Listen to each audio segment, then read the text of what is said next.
Alors, on peut commencer pour notre soirée Actu et Attaque, qui est en partie d'actualité, puisqu'il y a bien une intervention en cours de la Belgique. Mais on voulait aussi ce soir avoir un focus important sur l'OTAN, pour à la fois comprendre finalement c'est quoi l'OTAN, c'est quoi la politique de l'OTAN, c'est quoi cette machine, quels sont les liens Europe-États-Unis à l'intérieur de l'OTAN, concrètement les interventions au Moyen-Orient. Donc ce soir, l'idée était d'essayer de, en partie, décrypter ces politiques, et à la fois avec la Belgique dans tout ça. Parce que la récente approbation par le Parlement d'envoyer des F-16 au Moyen-Orient, en Irak, et la décision de prolonger, voilà, on est bien là-dedans. Et ce sera l'occasion de faire le point sur cette situation.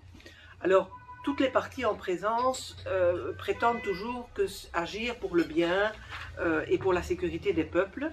Et pourtant, on sait bien à travers l'histoire que quand il y a une action militaire qui est en cours, ça dure des années et des années. Et voilà, les enjeux sont bien plus complexes aussi que ce qu'on peut simplement lire dans la presse ou ce que disent les discours officiels. Alors, qu'en est-il des réalités qui se cachent derrière ces discours? Quels sont les enjeux géostratégiques de l'OTAN, de l'Europe et des États-Unis? Est-ce qu'il est possible d'envisager des solutions politiques plutôt que militaires? Et si oui, lesquelles? Donc ça, c'est un peu, voilà, le cadre un peu ambitieux pour ce soir.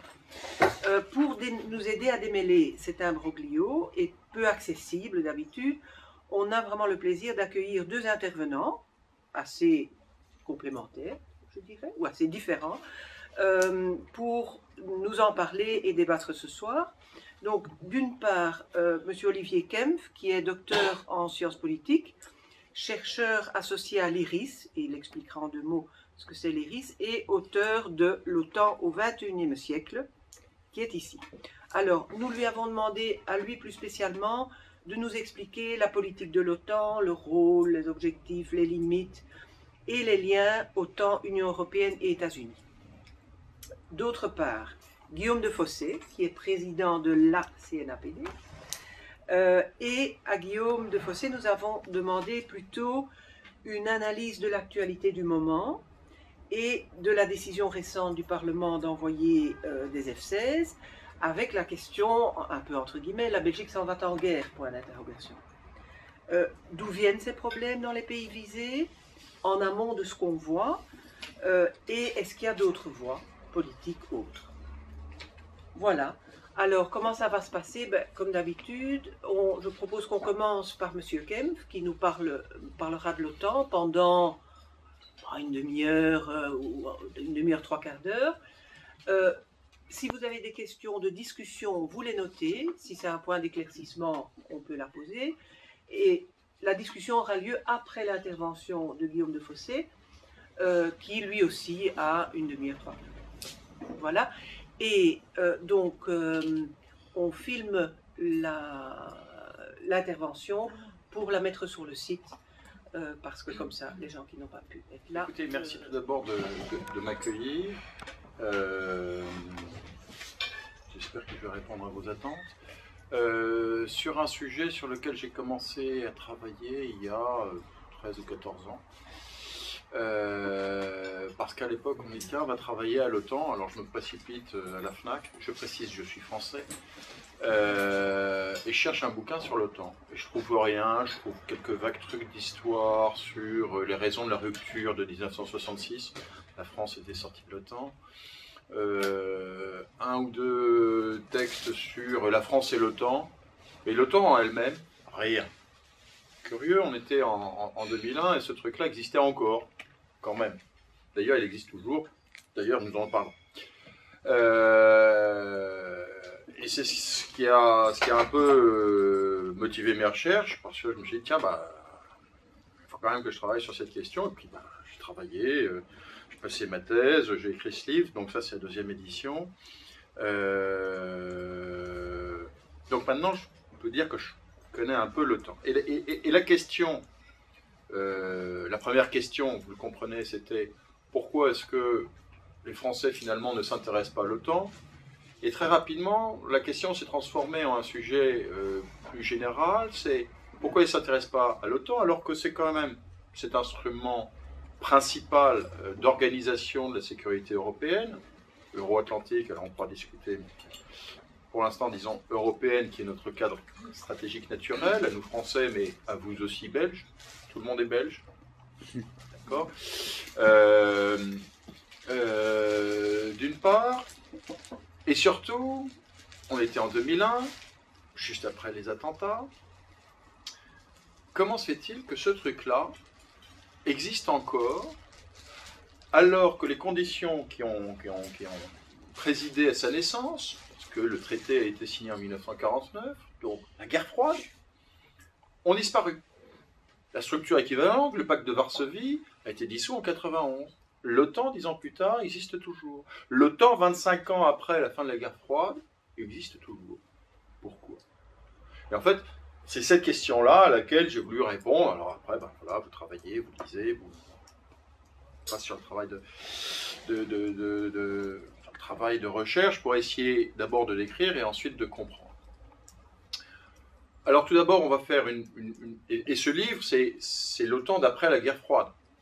Il y a bien évidemment, je suis quelqu'un de bien élevé, je fais un petit chapitre historique au début quand même, pour savoir ce qui s'est passé pendant 40 ans, mais après, ce qui m'intéresse, c'est bon, après la guerre froide. Et d'abord, il va falloir faire une première précision sur la notion d'OTAN, qui est rentrée dans le langage courant, et pour nous, tout le monde dit l'OTAN. Et moi, je vais vous parler de l'Alliance et l'OTAN, parce que ce n'est pas exactement la même chose. L'Alliance Atlantique est une chose, et l'OTAN est une autre. Les deux sont très intimement liés, bien sûr. Mais l'Alliance Atlantique, c'est réellement l'objet politique. L'alliance politique entre des États souverains. Et d'un point de vue politique, c'est ça qui compte. Donc quelque part, je dis l'OTAN, parce que sur le livre, c'est plus ça, mais j'aurais dû, si j'avais été très rigoureux, pour des raisons de publicité, je ne le suis pas, c'est plus rigoureux dans la thèse, j'aurais dû parler de l'Alliance Atlantique au XXIe siècle. Sachant que l'OTAN, vous allez me dire, bah oui, mais ça existe quand même. Oui, mais l'OTAN, comme vous l'entendez bien, c'est une organisation du traité de l'Atlantique Nord, c'est-à-dire l'instrument qui est subordonné à cette alliance politique, et qui est spécialisée. Pourquoi? Parce que l'Alliance Atlantique est une organisation internationale, d'accord, comme il y en a d'autres, mais qui est spécialisée. C'est la différence avec l'Union européenne. L'Union européenne est une organisation internationale très particulière, mais à compétence générale.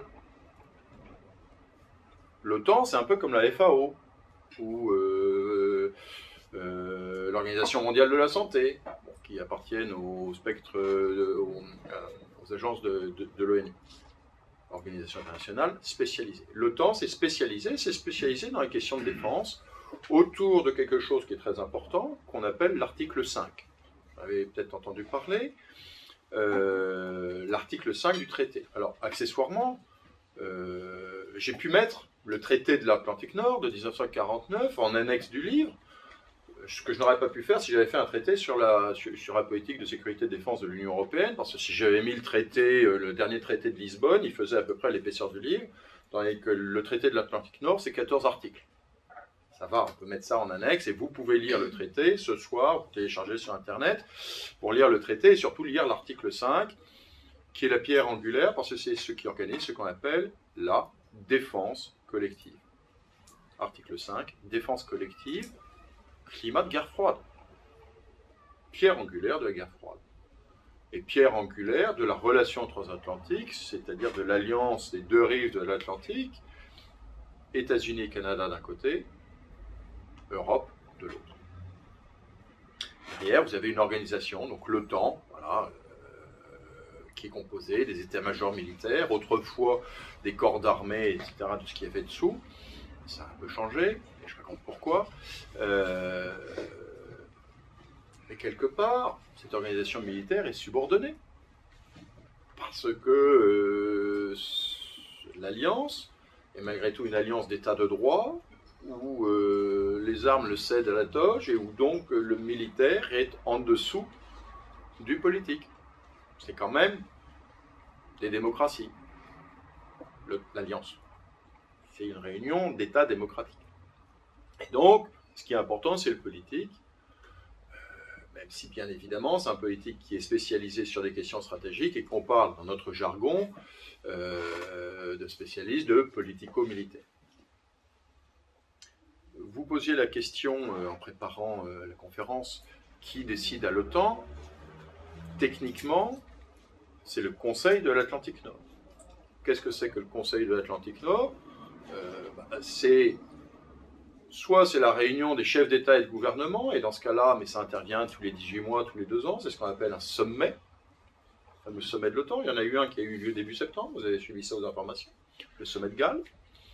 Là, voilà, les chefs d'État, et puis quand ils ne sont pas là, eh ben, soit ils envoient des ministres, ils se réunissent 4 à 5 fois par an, et puis sinon ils ont des ambassadeurs, des représentants permanents, puisqu'on est ambassadeur que dans un pays souverain, donc sur une organisation internationale, on envoie un représentant permanent qui, comme son nom l'indique, se réunissent 2-3 fois par semaine et puis dialoguent avec les capitales et réussissent sur les questions techniques à réunir du consensus.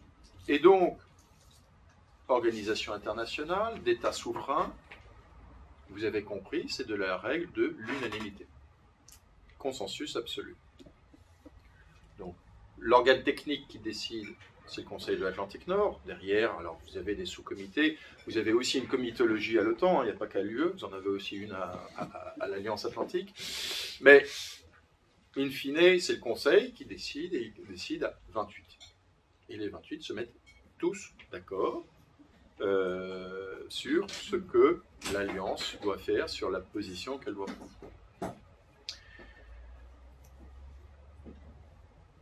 J'ouvre ici une petite parenthèse. Il n'y a pas besoin d'être membre de l'Alliance Atlantique pour aller dans l'Union européenne, et inversement, il n'y a pas besoin d'être membre de l'Union européenne pour aller dans l'Alliance Atlantique. Le Canada ou la Turquie sont membres de l'Alliance, mais pas de l'UE. La Norvège est membre de l'Alliance et pas de l'UE. La Suède, la Finlande et l'Autriche sont membres de l'UE et ne sont pas membres de l'Alliance. La France, la Grande-Bretagne, la Belgique, les Pays-Bas, le Luxembourg, l'Italie sont membres des deux. Voilà. Donc vous avez un système à la carte. On pourrait multiplier ce système à la carte avec les autres organisations de sécurité, OSCE, Conseil de l'Europe, éventuellement OCDE, j'en passe et des noms. Description générale, pardon. Toute petite question, est-ce qu'ils sont tous membres du Conseil de sécurité? Tous les membres de l'OTAN sont membres du Conseil de sécurité? Alors, vous avez 5 membres permanents du Conseil de sécurité, parmi lesquels 3 sont membres de l'OTAN, États-Unis, France et Royaume-Uni. Et après le Conseil de sécurité, vous avez 10 autres membres qui sont tournants et chaque année, et vous avez en général 2 sièges européens de mémoire.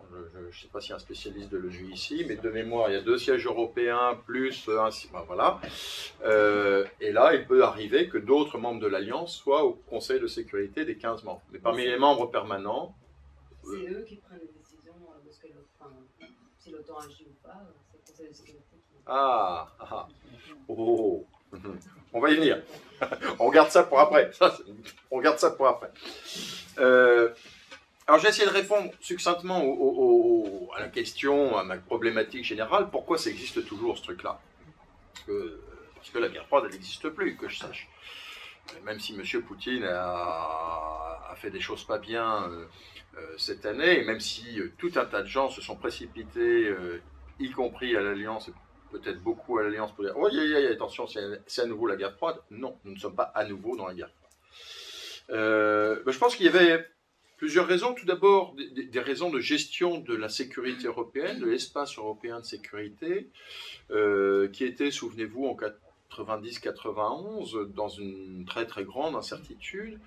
Et l'Alliance Atlantique, mais pas seulement l'Alliance Atlantique, mais au moins l'Alliance Atlantique a participé à l'organisation de cette stabilité européenne post-guerre froide, et ça a été principalement par un outil qu'on a appelé l'élargissement. En 1990, vous aviez 16 membres.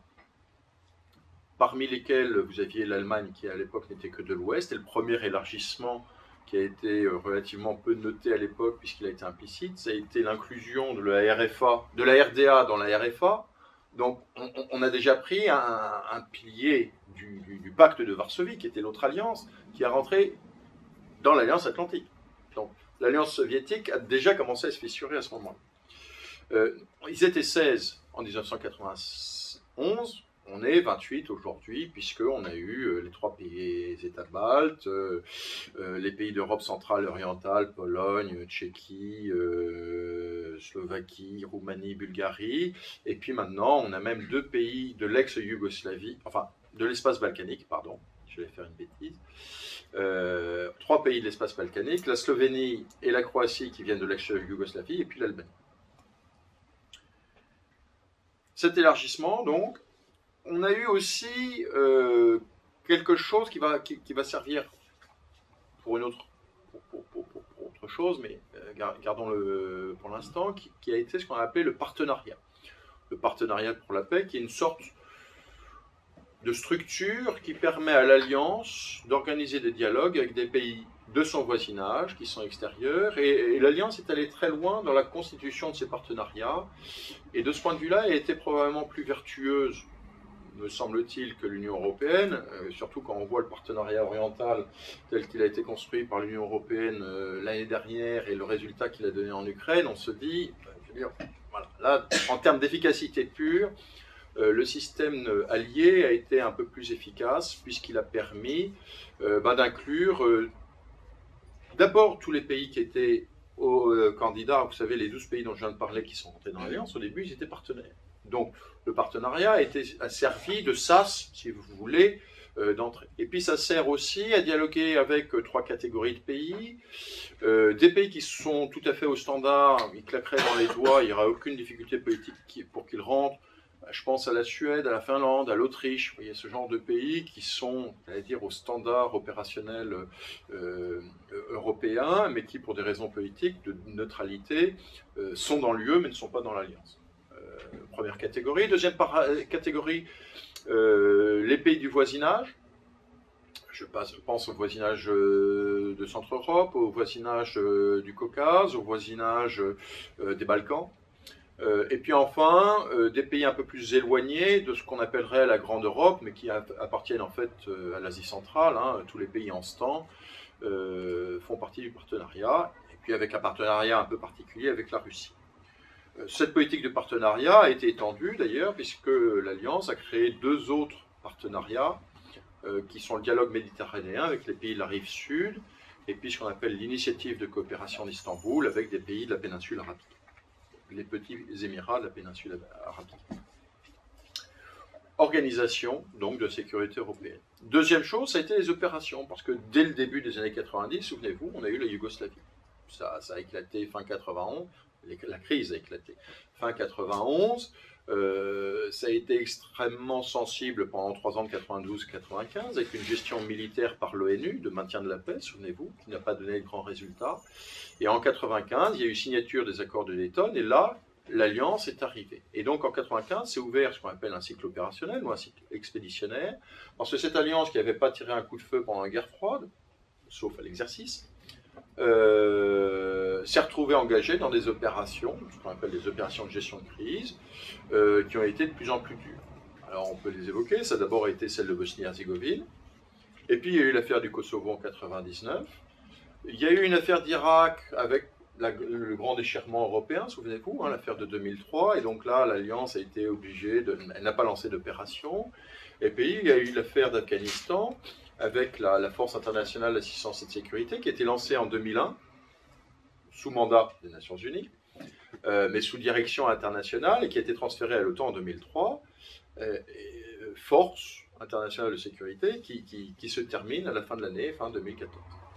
Donc 20 ans d'opération, ça a été le deuxième objet de transformation de l'Alliance. Le troisième, ça a été cette contribution à la sécurité mondiale qui a été motivée par ces autres partenariats auxquels je faisais allusion, dialogue méditerranéen, initiative d'Istanbul, et puis la notion d'approche globale. Alors on va rentrer un peu dans le technique, mais Au fil des interventions et des opérations, l'Alliance s'est aperçue que l'outil militaire, et là ça va vous faire plaisir,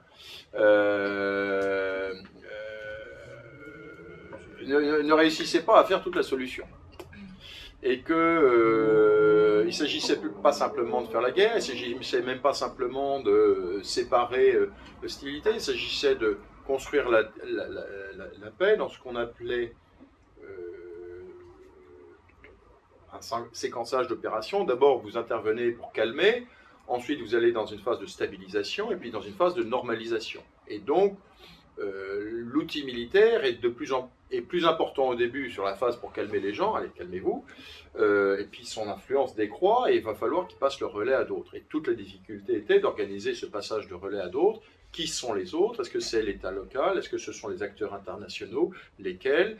Comment travailler en interministériel? Comment travailler en multinational, etc., etc., ce qu'on a appelé l'approche globale, qui est d'ailleurs un sujet qui dépasse, disons les choses simplement, l'Alliance Atlantique. Et puis, dernière transformation, on va dire, celle de ce qu'on appelle les nouveaux défis. Je me suis intéressé au sujet en 2001. À l'époque, le grand mot, c'était terrorisme. Bon, ça recommence à l'être, à être un peu le mot magique qu'on met à toutes les sauces et qui n'a pas grande signification politique, mais ça, je pense qu'on en discutera après. Mais en tout état de cause, ça a commencé en 2001. Ça a été un grand défi pour l'OTAN. Il y a d'autres défis qu'on peut décrire comme la prolifération, la défense antimissile, les questions de cybersécurité et de cyberdéfense, etc. Voilà où on en est, voilà pourquoi ça s'est transformé, voilà pourquoi 25 ans après, l'Alliance n'a cessé de faire des choses pour lesquelles elle n'était pas du tout prévue en 1949, pour lesquelles en 1991 personne ne pensait qu'elle les ferait, et qu'elle n'a cessé de faire parce que, et finalement, c'est ce qu'il faut comprendre, l'Alliance est un outil. Et je reviens à votre question initiale, c'est un outil à la main de qui? Est-ce que c'est un outil qui s'auto-mandate? Non. Non, l'Alliance ne s'auto-mandate pas. Mais elle est la résultante de décisions politiques, de consensus qui sont faits à 28. Bien évidemment, dans les 28, vous allez probablement avoir des gens qui sont plus actifs que d'autres, et pas simplement les Américains, je le précise tout de suite, puis d'autres qui vont suivre et qui vont plus ou moins faire. Un outil, et comme ils s'en servent, ça existe toujours, mais cela étant, ça n'a cessé de se transformer. Je crois qu'en 92, vous aviez 65 ou 70 états-majors permanents, alliés. Aujourd'hui, vous en avez 14.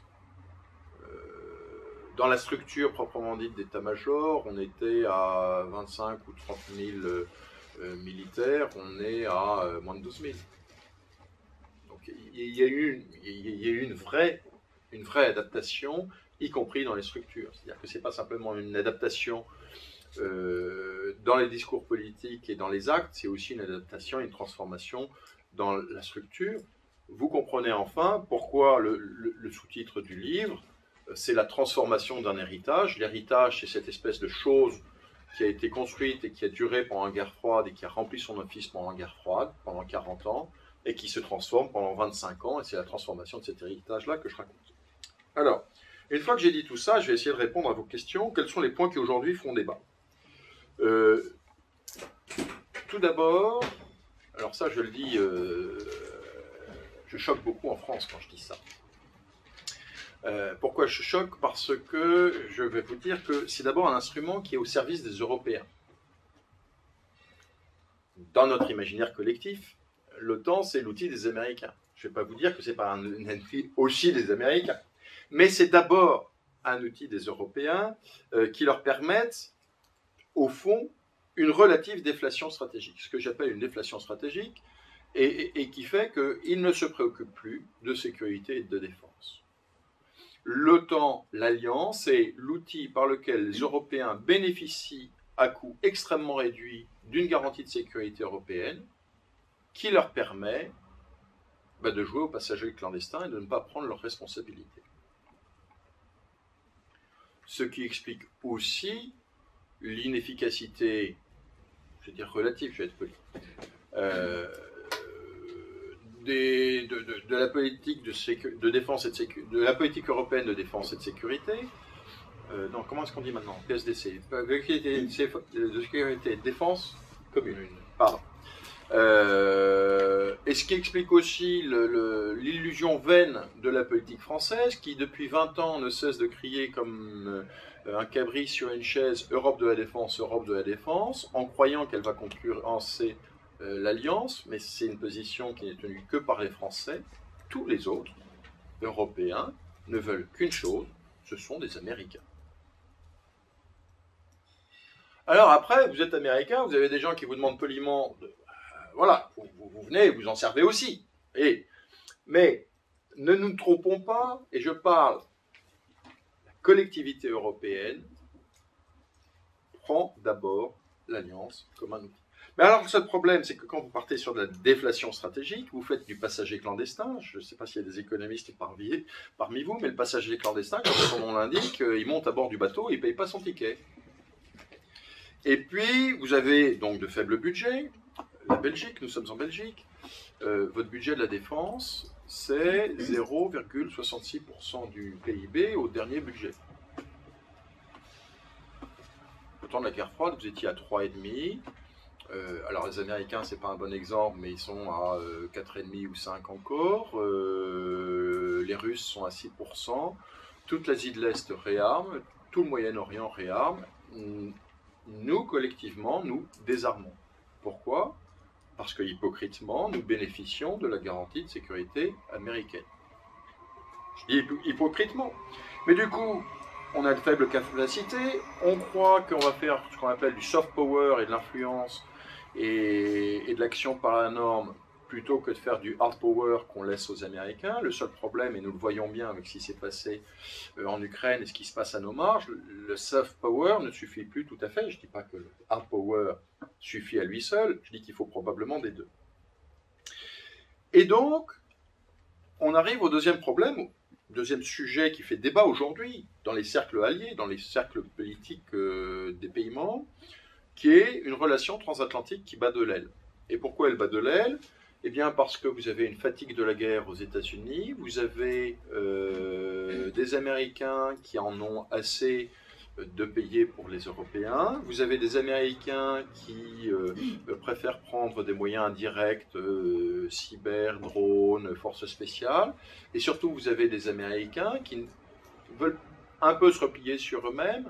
C'est pas aussi simple que de l'isolationnisme, mais en tout état de cause, c'est un certain repli, d'une part, et qui, d'autre part, ont décidé, sont dans un grand mouvement de bascule, de ce qu'on appelle le pivotement, pivot en anglais, qui consiste à dire la priorité, maintenant, c'est plus la vieille Europe, la priorité, c'est l'Asie. Pour les Américains, l'Europe n'est ni un problème, ni une solution. Et donc, vous avez un espèce d'écartèlement. Ça ne se dit pas. Ça ne se dit pas comme ça. Il n'y a que moi qui suis assez mal élevé pour le dire.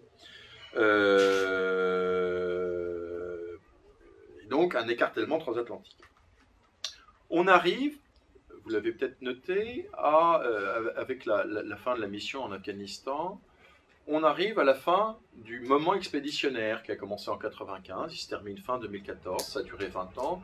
Je vous ai dit, l'Alliance a été une boîte à outils, a au moins été une boîte à outils militaire pour lancer des opérations qui ont permis d'assurer une certaine stabilité dans les Balkans, avec des résultats, on va être plus mitigés en Afghanistan.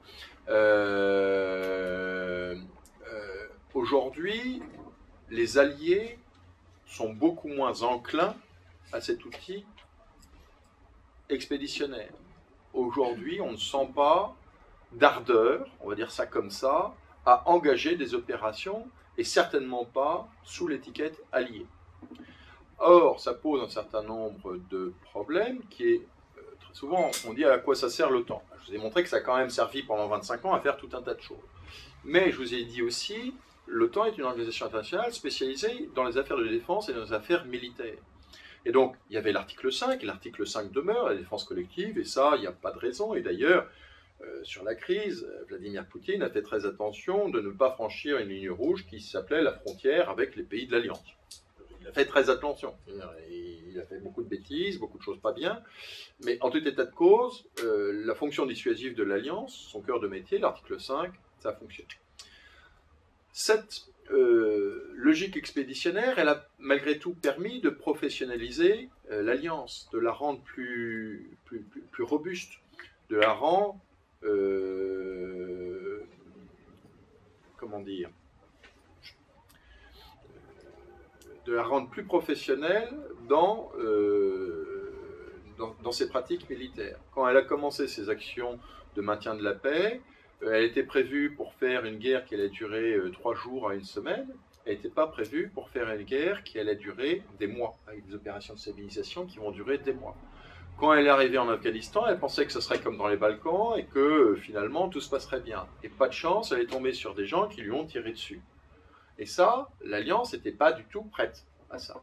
Donc il y a eu une augmentation de la qualité professionnelle. Le sujet aujourd'hui, avec la fin de ce cycle expéditionnaire, c'est comment on fait pour conserver, parce que malgré tout,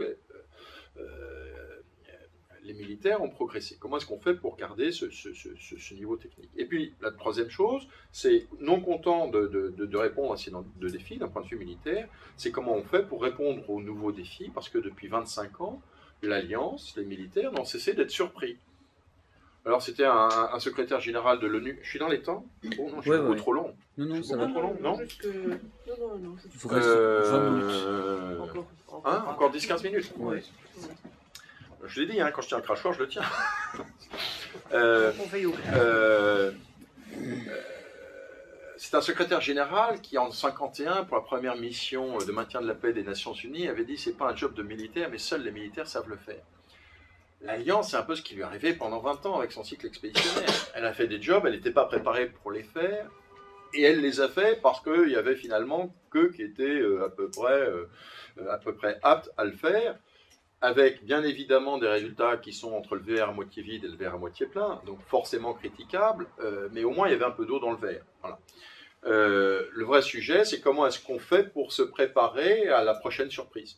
Il y aura forcément une surprise, et forcément, même si aujourd'hui les Alliés n'ont pas envie, peut-être que les événements feront qu'il faudra un jour, demain, aller ici ou là. Je fais très attention, je ne donne pas d'exemple parce que... Quatrième sujet, à mon avis, encore plus critique, c'est des divergences entre alliés. Vous avez peut-être l'impression d'une alliance qui fait bloc.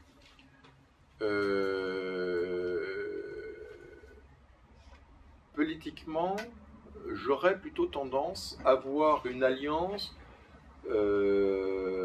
qui s'accorde sur des mots assez creux finalement, et avec de plus en plus des intérêts divergents. Et ce n'est pas simplement des intérêts entre l'Europe et les États-Unis, même si, mais c'est aussi des grandes divergences entre Européens. Alors c'est peut-être notre génie à nous, Européens, mais là encore, je repointe la question des responsabilités politiques, et nous en parlions un peu avant la conférence, Madame. Il y a clairement de la part des Européens des intérêts qui sont extrêmement divergents et qui font qu'on a de plus en plus de mal à bâtir du consensus. Et en tout état de cause, des consensus assez forts. Alors aujourd'hui, quel est le débat? Le débat, c'est flanc Est contre flanc Sud. Je dis les choses très simples. Est-ce que la priorité de l'Alliance va être le flanc Est, sous-entendu la Russie, ou est-ce que ça doit être le flanc Sud? Flanc Sud d'ailleurs élargi, parce que est-ce que c'est la Méditerranée, l'Afrique, ou est-ce que c'est le Proche et le Moyen-Orient? Mettons que l'ensemble fasse le flanc Sud. Et puis, le dernier point qui fait débat et qui est probablement celui qui dissout le plus, qui corrode le plus la cohésion, c'est la question budgétaire et financière. Vous allez me dire, ça n'est pas une surprise, ça arrive dans tous nos États. Je crois que c'est le cas en Belgique. Je peux vous dire qu'en France, la cohésion et le fait étatique subit quand même grandement le contre-coup de la crise qui existe depuis 2008. Et si je faisais mention à votre niveau de PIB dans le budget de la défense, à 0,66%, c'est pourquoi? C'est parce que vos gouvernements ont pris des décisions, je constate, je ne vais pas les qualifier, mais qui ont été de baisser le budget pour récupérer, tant qu'on pouvait, des marges. Mais pour arriver au bas du bas du bas. Mais derrière, autrefois on parlait de découplage entre les deux rives de l'Atlantique, de partage du fardeau. Dans le dernier sommet de Galles, dans la déclaration finale, les Alliés recommandent un objectif de 2% de budget. 2% du PIB, pardon, qu'est-ce que j'ai dit? 2% du PIB consacré au budget de défense. Et première nouveauté, c'est la première fois en 25 ans de sommet, en 25 ans de déclaration, qu'on voit un chiffre cité. Je vous rassure, il n'est pas obligatoire. Les chefs d'État recommandent la cible, blablabla. Et deuxième fait, là aussi intéressant, c'est que dans ces 2%, on recommande que 0,20% soit consacré aux défenses d'investissement, c'est-à-dire, défense, là ça nous intéresse peut-être un peu plus, de capacité et donc d'industrie de la défense européenne. Cela étant, on peut relativiser parce que depuis 1999, vous n'avez pas un sommet des chefs d'État et de gouvernement qui ne disent capacité, capacité, capacité. Ça fait 15 ans qu'on nous dit qu'il faut faire un effort des capacités, que donc ce qui est écrit dans les déclarations, c'est qu'il faut faire un effort pour les maintenir et pour les développer, et que donc la pratique est celle de la décroissance. Ce qui pose un problème, parce que l'argent est le nerf de la guerre. Alors vous allez me dire, moins d'argent égale moins de guerre. C'est pas aussi simple que ça. Et en tout état de cause, ça affaiblit clairement la cohésion et donc la signification politique de cette alliance, puisqu'elle a de moins en moins de moyens. Et ce qui frappe aujourd'hui, ce n'est pas la puissance de l'Alliance Atlantique, c'est plutôt sa faiblesse relative, s'entend. Alors, un petit mot sur l'avenir. C'est une boîte à outils qu'on conserve au cas où. Donc, parfois, on me dit, ouais, mais est-ce que dans 5 ans, ça existe? Ouais, dans 5 ans, l'Alliance existera encore. Je veux dire, le Saint-Empire romain germanique, il a été créé en 800, on l'a dissous en 1806. 1000 ans. Je ne dis pas que l'Alliance va durer 1000 ans, mais elle risque de durer encore quelques années, sauf bouleversement. Et si on arrive à un bouleversement, je ne suis pas forcément persuadé que ça soit une très très bonne nouvelle. Donc, mon pronostic, je croise les doigts, c'est que, d'abord, en tant que chercheur, ça me permet de travailler encore 5 ou 10 ans dessus. C'est pas mal. Mais mon pronostic, c'est que ça va encore exister d'ici 5 ou 10 ans. La vraie question, c'est ça existe comment? Est-ce que ça existe comme un voile pudique ou est-ce que ça existe comme quelque chose qui est utile, et si oui, utile à quoi? Alors, je reprends ensuite vos questions. Qu'est-ce que c'est que l'OTAN? Je pense que j'ai répondu. Oui. Quelle politique de l'OTAN? J'espère avoir montré que, en tout état de cause, sur les 25 ans passés, ça avait été le résultat d'occasion. Je ne vais pas dire opportunité, parce qu'avec le sens anglais, il y a une acception un peu positive, mais d'occasions qui ont été saisies. C'est un outil, on l'utilise pour répondre à ça. Qui décide à l'OTAN? Je pense que j'ai répondu. Les États, les alliés, les membres. Lien Europe-OTAN. Alors, je vous en ai parlé politiquement sur la réalité politique. L'autre question sous-entendue était institutionnelle entre l'UE et l'OTAN. Alors, dans les années 90, le débat était plutôt est-ce qu'il y a concurrence? Débat qui a continué à persister un peu au début des années 2000 et qui, à mon avis, n'existe plus. Officiellement, on est dans de la complémentarité, ce qui est réel. Pourquoi? Parce que l'Europe a, je vous le rappelle, cette compétence universelle, alors que l'OTAN est spécialisée, alors que l'Alliance est spécialisée. Elle est spécialisée dans le militaire, alors que l'Europe peut faire de la justice, elle peut faire de l'état de droit, elle peut faire de la gouvernance, elle peut faire surtout du développement économique, parce qu'elle a énormément de moyens économiques, d'aide au développement, etc. Ce qui explique d'ailleurs que l'Europe, et notamment la PSDC, soit beaucoup plus acceptée en Afrique, par exemple, alors que l'Alliance ne vient pas en Afrique, parce que les États africains et l'Union africaine n'en veulent pas. Donc il y a une complémentarité. Cela étant, alors vous avez des blocages un peu techniques entre Chypre qui est européenne et la Turquie qui est alliée et qui bloque. Ce sont un peu des prétextes. Pourquoi? Parce que les Européens sont très contents d'avoir une institution un peu militaire qui s'appelle l'Alliance et lui font confiance, grand 1. Et pour l'UE, c'est un peu tout le reste. Si on va faire de la sécurité élargie, mais on ne va pas faire beaucoup de militaires. Et donc, dans l'hypophyse de nos dirigeants européens, et quand je dis dirigeants européens, je dis ceux qui sont au plan Schuman comme ceux de nos capitales, c'est un peu ce qui se passe. Cela étant, et je reviens sur la question politique, les réservoirs de capacité, les capacités, ce sont les mêmes. Vous n'avez pas de capacités qui sont dédiées, tiens, ça, je donne ça à l'OTAN, et puis ça, je vais donner à l'UE.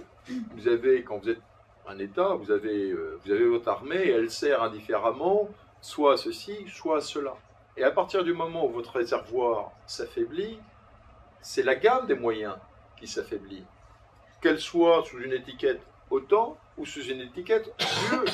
C'est-à-dire que la force de la politique étrangère européenne, et là je parle des institutions européennes, pâtit aussi de la faiblesse des capacités.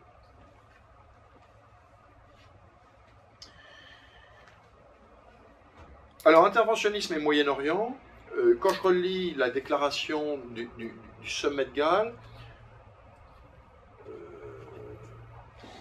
le sommet de Galles a d'abord parlé de la question ukrainienne, et puis 3 jours avant le sommet de Galles, il y a eu ce pauvre journaliste américain qui s'est fait égorger. Et donc ça fait la une médiatique, ça a déclenché une grande émotion. Vous savez qu'aujourd'hui les médias ne sont pas là pour informer, ils sont là pour émouvoir. Et donc c'est revenu au premier plan de l'agenda. Quand vous lisez la déclaration, vous apercevez que la coalition qui se met en place n'est pas une coalition de l'Alliance. Ce n'est pas l'Alliance Atlantique qui est en train d'intervenir au Moyen-Orient. Les chefs d'État et de gouvernement à Galles ont donné un appui politique à la coalition qui, à l'époque, allait se former, d'accord, parce qu'on savait que les Américains, les Français et les Britanniques allaient faire quelque chose. Mais cette coalition, c'est ce qu'on appelle une coalition de volontaires. Et d'ailleurs, et c'est pour ça qu'il faut être assez attentif sur ce qu'on dit avec ce mot d'allié qui est ambivalent, parce que la coalition, on ne dit pas les coalisés, on dit les alliés attaquent. Oui, mais c'est les alliés, c'est lesquels? C'est ceux de la coalition qui s'est réunie contre le groupe État islamique. Je dis, moi, groupe État islamique, comme ça j'évite à la fois II, j'évite à la fois Daesh, parce que ça veut dire exactement la même chose, mais en arabe, donc moi je dis GEI. Voilà. Donc l'Alliance n'intervient pas en tant que telle au Moyen-Orient, et notamment pour les raisons que j'ai dites. Parce qu'il y a plein d'États qui n'en ont pas envie, que vous avez tout un tas d'autres États qui n'en ont plus vraiment les moyens. Et cela vient confirmer une tendance que j'observe depuis les 10 dernières années. L'OTAN n'intervient plus en premier. L'OTAN, comme l'UE, interviennent en deuxième. C'est-à-dire que vous avez une coalition de volontaires qui se met en place, avec des pays occidentaux, mais pas seulement, qui va faire une intervention militaire, et puis ensuite, l'OTAN vient pour essayer de stabiliser les choses. Ça marche pas. Et donc on pourra discuter de l'efficacité de l'outil militaire, mais pour répondre à votre question, l'OTAN n'intervient pas au Moyen-Orient. Cela étant, vous avez un soutien politique. Donc vous voyez, il y a toujours cette distinction entre le militaire et le politique. Hein. C'est quand même la grande clé de compréhension de l'Alliance Atlantique aujourd'hui. Elle apporte un soutien politique à cette coalition, de la même façon que vous avez une résolution des Nations Unies qui a condamné Daesh et qui a autorisé cette coalition de volontaires à intervenir. J'essaie de répondre à toutes vos questions. Mais voilà, il y en aura d'autres. Voilà, je pense que c'est à la fois ce qu'on demandait, c'est d'avoir une vision, une explication par rapport à l'OTAN et l'intervention. Avec beaucoup d'intérêt, on vous écoutera aussi pour avoir à la fois une information complémentaire, peut-être un contrepoids, une autre vision, certainement. Voilà. J'ai juste un point à vous demander, est-ce que c'est l'ICLIRIS, Institut de Relations Internationales et Stratégiques. Voilà. Donc du coup, moi je vais présenter alors la CNAPD, vu qu'on a présenté l'IRIS. Donc la CNAPD, c'est la Coordination Nationale d'Action pour la Paix et la Démocratie, qui recense 48 organisations progressistes, donc organisations de jeunesse, organisations d'éducation permanente, associations, et donc qui a comme but d'informer, de promouvoir le dialogue, la paix et le règlement pacifique des conflits, pour faire un peu simple. Et donc c'est une organisation qui a maintenant 44 ans. Et donc voilà, comme ça vous voyez un petit peu d'où ça vient. Donc on m'a demandé moi de faire un peu une présentation, une analyse critique un petit peu de ce qui se passe actuellement, et donc la Belgique était en guerre, etc. Mais avant ça, je pense qu'il serait intéressant que je puisse du coup effectivement revenir sur les propos de M. Kempf, parce que j'écoutais avec beaucoup d'attention. Mais je pense que voilà, si on a quelques constats en commun et quelques questionnements encore en commun, on n'a peut-être pas forcément les mêmes réponses. Et donc d'abord, la toute première question que M. Kempf a posée et que j'avoue, je me pose aussi, pourquoi est-ce que l'OTAN existe toujours 25 ans après la fin de la guerre froide? Alors, en premier lieu, moi je voudrais affirmer que non, l'OTAN, c'est pas, alors qu'elle est présentée par nos dirigeants politiques, par les médias, que je dirais mainstream, et également par les membres de l'Alliance, l'OTAN n'est pas une agence garante de la paix et de la sécurité internationale. Et donc, voilà, je vais un peu développer la raison. L'OTAN, c'est une alliance militaire régionale, donc M. Kempf l'a rappelé, qui est née lors de la guerre froide, et dont l'objectif était de se défendre, de défendre le territoire de l'Alliance, une défense commune du territoire de l'Atlantique Nord. Et donc j'insiste beaucoup sur les mots défense et territoire, parce que depuis, le concept a énormément évolué. Donc on a expliqué depuis 25 ans, l'OTAN, dont la légalité, en fait, n'est que sur cet article 5 du traité, c'est-à-dire une intervention de défense du territoire, l'a complètement sorti de ce cadre, et progressivement, depuis 25 ans, les différents concepts stratégiques qui se sont succédés ont progressivement présenté de nouvelles menaces qui perpétueraient la raison d'être de l'institution et qui est de plus en plus en contradiction profonde avec le traité de 49. Et ces contradictions se sont concrétisées par l'engagement de l'OTAN aux différentes guerres meurtrières et destructrices, porter chaque fois plus loin des frontières, qu'aux frontières de son territoire, Yougoslavie, Kosovo, Afghanistan, Iran, enfin Irak, Libye, on a un petit peu parlé de tout ça. Et donc progressivement, l'OTAN a mis en place cette approche globale de la communauté internationale qui lui permet de dire qu'elle peut intervenir en gros partout, parce que quelque part, ça menace aussi sa sécurité intérieure, c'est ce qu'on entend en tout cas régulièrement.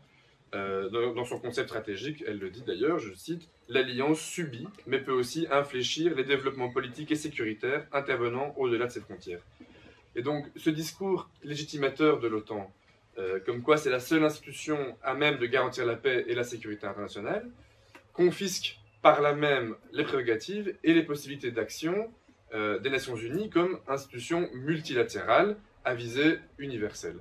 Et donc, ce sera un peu le sens principal de mes propos ce soir. Le maintien de la paix, ce n'est pas une affaire de militaires, c'est une affaire avant tout de diplomates. Alors, pourquoi donc l'OTAN existe toujours 25 ans après la fin de la guerre froide? Bien là, en fait, les textes officiels sont clairs et de plus en plus clairs. D'une alliance défensive, les États membres ont transformé l'OTAN en bras armés des échanges économiques des alliés. Et donc l'interventionnisme militaire a notamment pour objectif de sécuriser ces échanges et particulièrement les ressources stratégiques dont le monde a le plus besoin, c'est-à-dire les ressources énergétiques. D'ailleurs, c'est un enjeu qui est également rappelé dans le concept de 2010. et je vais de nouveau vous citer un extrait, mais je ne suis plus sûr que c'est ce concept ou un autre extrait, mais enfin bref, peu importe. Le présence militaire mondiale des alliés de l'OTAN est en partie destinée à assurer le maintien de l'approvisionnement en pétrole et en autres matières premières vitales à destination de leur territoire et de leurs partenaires commerciaux. Voilà, je pense que tout est dit. Elle le dit sans détour et sans cynisme. L'OTAN défend les intérêts et l'activité économique de ses États membres contre l'activité économique d'autres pays du monde, et ce qui est bien sûr une forme d'impérialisme. Je pense qu'on ne peut pas dire le contraire. D'ailleurs, la meilleure preuve de ceci, c'est que si vraiment l'OTAN voulait garantir la paix et la sécurité, on se demande par exemple pourquoi cet été, elle n'est pas intervenue à Gaza, alors qu'on est dans une situation tout à fait évidente de non-respect du droit international, de deux parties complètement déséquilibrées en termes de rapport de force. On est dans une situation de population véritablement en danger, un peu à l'image de Benghazi, donc en Libye en 2011. Et en plus, Israël est un partenaire privilégié de l'OTAN, donc une véritable possibilité de discussion diplomatique et de pression diplomatique. Donc voilà, on voit bien qu'il y a un deux poids deux mesures et que là, il y a une véritable volonté de fermer les yeux. Donc c'est bien la preuve que l'OTAN en fait, intervient un peu à la carte. Alors, depuis, je vais un peu raccourcir parce que je me sens que je vais être un peu long sinon. Et donc, on peut revenir par exemple sur la question du nucléaire, c'est pas grave si vous voulez, mais donc je vais un petit peu écarter ça pour le moment.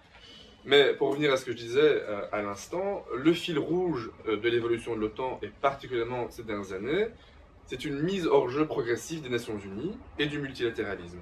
Alors entendons-nous bien, quand je dis multilatéralisme, ce n'est pas quelques pays amis, donc l'Occident par exemple ici pour l'OTAN, qui décident ensemble, qui parlent d'un problème à l'autre bout du monde et qui décident d'aller le régler à coup de bombardement. Le multilatéralisme, c'est l'ensemble des parties au conflit, donc régional avant tout, qui peuvent discuter et régler les conflits, notamment par la diplomatie avant tout, et en tout cas pas par l'outil militaire. C'est seulement avec...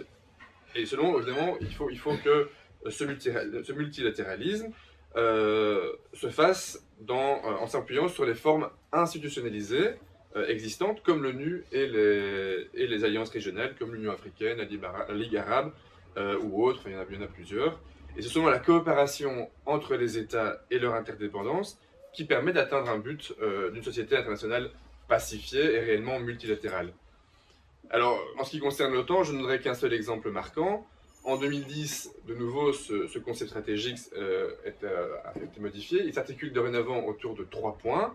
La défense collective, la gestion de crise et la sécurité coopérative. Et dans ce dernier point, l'OTAN réaffirme son ferme engagement de coopération avec plusieurs partenaires comme l'OSCE, l'UE et l'ONU.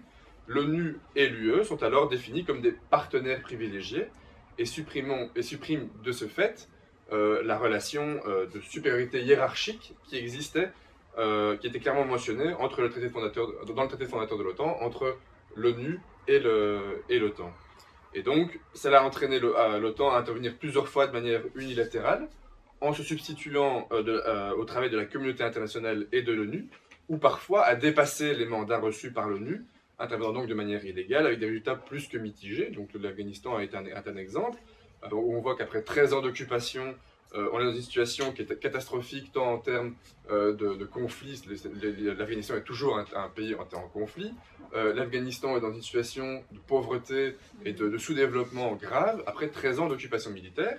On peut aussi parler de la Libye, où là, l'OTAN a complètement dépassé le cadre qui avait été fixé par la résolution des Nations Unies, qui donc demandait juste de maintenir une zone d'exclusion aérienne pour protéger les populations, et qui est parti complètement dans une guerre avec les rebelles contre Kadhafi jusqu'à l'éviction puis l'assassinat de Kadhafi.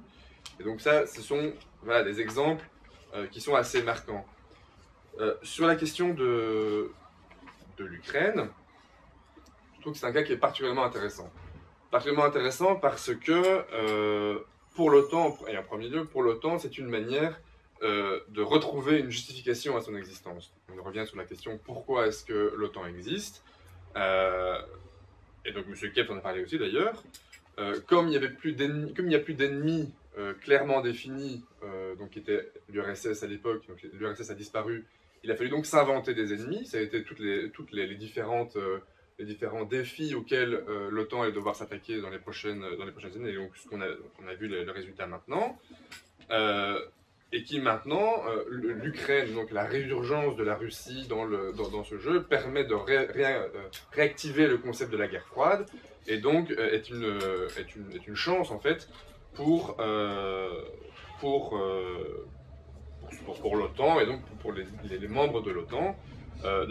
Voilà, je vais de nouveau citer un petit exemple, mais David Cameron, quelques jours avant le sommet du Pays de Galles, 4 et 5 septembre dernier, où d'ailleurs la CNAPD était présente pour contre-manifester, enfin pour son contre-sommet, comme chaque fois qu'il y a un sommet d'ailleurs de l'OTAN, Cameron disait « Alors que la crise russo-ukrainienne dure depuis 6 mois, nous devons convenir de mesures à long terme pour renforcer notre capacité à réagir rapidement à toute menace. Cela rassurerait nos alliés qui craignent pour la sécurité de leur pays et stopperait les velléités d'ingérence de la Russie. » Dans la même veine, le secrétaire général de l'OTAN et le commandant suprême des forces armées des forces de l'OTAN, donc le SACEUR, c'est pas très... Voilà. Philippe Bridlove, il souligne que la menace russe exige le renforcement des capacités de réaction rapide de l'OTAN, une présence accrue de troupes de l'Alliance à l'est de l'Europe et, last but not least, le renversement de la tendance à la baisse des budgets de défense dans plusieurs pays européens, on en parlait à l'instant. Donc une véritable occasion en or pour l'Alliance, si je peux, enfin je vous en parlais. Alors, à l'inverse des interprétations un petit peu, très manichéennes de ce qui s'est passé en Ukraine, moi je voudrais quand même attirer l'attention sur quelques réalités qui ont été passées sous silence. La contribution de l'OTAN aux dégradations de la relation avec la Russie n'est pas mince. Quand en 2008, les Alliés ont proposé à la Géorgie et à l'Ukraine de devenir membres de l'OTAN, ils savaient pertinemment bien que ça allait être considéré comme un acte d'agression vis-à-vis de la Russie. La Russie, ne serait-ce que par sa position géographique, est un pays qui s'est toujours senti encerclé. D'ailleurs, à juste titre, c'était la politique de containment de Truman pendant la guerre froide. Il fallait encercler et empêcher la Russie de s'étendre. Or, chaque fois que l'Occident, pour parler un peu largement, l'Occident avance vers les frontières de la Russie, forcément elle se braque. Et donc on sait que cette tendance vers l'Ukraine a braqué l'OTAN, et de la même manière, quand en 2010 l'OTAN a décidé de construire un bouclier antimissile en Europe, ça déséquilibrait de fait la dissuasion nucléaire, et donc ça augmentait le risque d'une guerre atomique pour la Russie. Et donc ce sont des provocations vis-à-vis de la Russie qui sont faites depuis plusieurs dizaines d'années, qui maintenant ressortent. Alors évidemment, je ne justifie pas l'interventionnisme de la Russie en Ukraine, ni d'ailleurs l'interventionnisme de l'OTAN non plus, qui est aussi intervenu. En Ukraine. Non, pas officiellement, et en tout cas pas sur le terrain militairement, mais en tout cas qu'il y a une action très claire. On sait que l'OTAN est présent d'une manière ou d'une autre en Ukraine, comme on sait que la Russie est présente en Ukraine de la même manière. Et donc moi je veux pas jouer à qui a commencé. Je veux juste dire que l'OTAN dans ce cas-ci fournit une vision manichéenne de la situation qui lui permet de fournir un argument pertinent pour soulever le problème de la faiblesse militaire des États européens membres de l'OTAN. Or, on sait bien que ce n'est pas de déploiement militaire et d'armes nucléaires dont nous avons besoin, ni même d'augmentation des budgets, mais bien d'initiatives diplomatiques qui sont les seules à même de travailler à la détente et à la restauration des liens de confiance entre la Russie et les pays occidentaux, et les pays en tout cas européens. Et donc cette question d'augmentation des budgets me pousse naturellement à parler aussi de la question belge. Donc là je suis désolé, on va parler de la question typiquement belge. Et donc voilà, ça fait des années que Washington insiste sur le fait que l'Europe doit investir plus et mieux dans la défense. Depuis 2014, les États-Unis sont comptables de plus de 70% des budgets de la défense, si on est d'accord, je pense ce chiffre, de l'OTAN, contre 59% en 1995. Alors cette augmentation s'explique pour deux raisons. D'abord, il y a eu la flambée des dépenses militaires américaines après 2001, qui a forcément augmenté très fort le budget militaire américain. Et de la même manière, en Europe, avec la détente post-guerre froide et avec la crise économique de 2008, on a progressivement diminué les budgets à la défense, ce que personnellement je trouve ça très bien, mais je pense qu'on n'est pas d'accord là-dessus. Donc voilà, ici, la question ukrainienne est donc vraiment une aubaine pour l'OTAN, qui demande toujours de consacrer 2% du produit, on a parlé, 2% du produit intérieur brut à la défense. Or, seuls 4 pays européens actuellement respectent cet engagement. Et nous donc on l'a dit, 0,66% du PIB. Et donc nous avons été encouragés plusieurs fois par l'OTAN à augmenter à doubler, du coup, ça fait plus que doubler notre budget militaire, hein, sur 32%, quasiment tripler le budget militaire, ce qui est une aberration. Quand on voit la situation dans laquelle on se trouve, ce serait il me semble selon les chiffres, c'est 2,7 milliards de plus à la défense, alors que notre pays est tenu de trouver 14 milliards pour cette législature afin d'honorer les engagements du traité budgétaire européen. C'est une augmentation du budget de la défense complètement irresponsable dans une situation pareille, alors qu'on voit les défis socio-économiques et environnementaux auxquels notre pays doit faire face dans les prochaines années. La Belgique est également mise sous pression à l'OTAN pour qu'elle consacre davantage de son budget de défense aux investissements en armement et en matériel militaire. Et là aussi, le standard de l'OTAN est souligné, on parle de 20% du budget de défense qui devrait être consacré à ce type d'investissement. Et ça nous amène, nous, en tout cas en Belgique, on est particulièrement concernés par une décision qu'a prise ce nouveau gouvernement, c'est-à-dire le remplacement de nos chasseurs bombardiers F-16 par de nouveaux chasseurs. Alors on parle de F-35 américains, ce n'est pas encore défini, mais enfin on parle de 40 chasseurs bombardiers qui représenteraient une somme d'environ 6 milliards d'euros selon les estimations qu'on a pu faire en comparant avec le cas des Pays-Bas. Alors quand on entend que le massacre social que nous prépare le budget, que nous a annoncé le budget de ce nouveau gouvernement, j'ai envie de dire c'est croquignolet, ils sont complètement fous. C'est pas d'armes et de plus d'armées dont tout pays a besoin, mais c'est vraiment des investissements dans les développements économiques, sociaux et environnementaux. Ça me paraît évident. Parce que personne, à part le lobby militaro-industriel, ne sortira gagnant d'une nouvelle course aux armements. Ça, c'est évident. Alors, je ne sais pas dans quel est le temps où j'en suis. Encore 10-15 minutes. Oui, c'est ça. Parfait.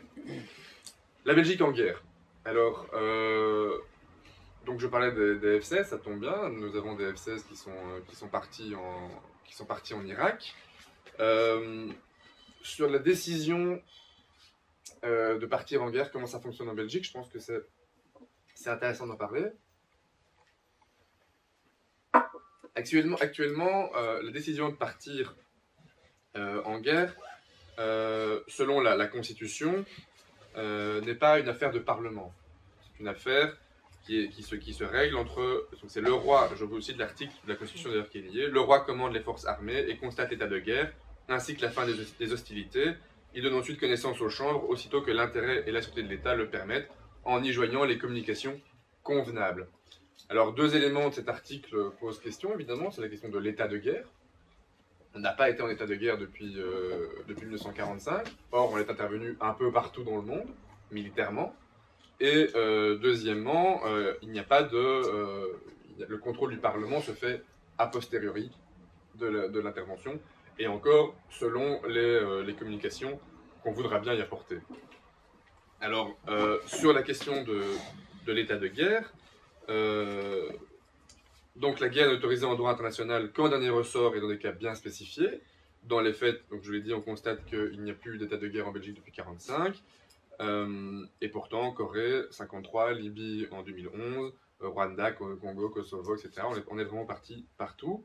Et donc, sans doute conscient de cette lacune constitutionnelle, le législateur belge s'est doté d'une loi et d'un arrêté royal qui vient préciser les conditions d'engagement des forces armées en période de paix. Hein, donc entre guillemets, si on veut. Alors, en ce qui concerne les opérations en dehors du territoire national, on recense désormais les missions type humanitaire, les missions d'observation de cessez-le-feu ou de respect d'accords de paix, les missions de protection, les missions de maintien de la paix et les missions d'imposition de la paix. C'est une typologie qui vient apparemment s'insérer dans l'état de guerre prévu par l'article de la Constitution, mais sans qu'un lien clair soit établi entre eux. Or, à mon sens, il ressort de ce flou législatif une réelle volonté de voiler la réalité d'une guerre. C'est la guerre qui ne se dit pas. et tout en évitant, évidemment, plus concrètement, d'encadrer juridiquement et politiquement le recours aux forces armées.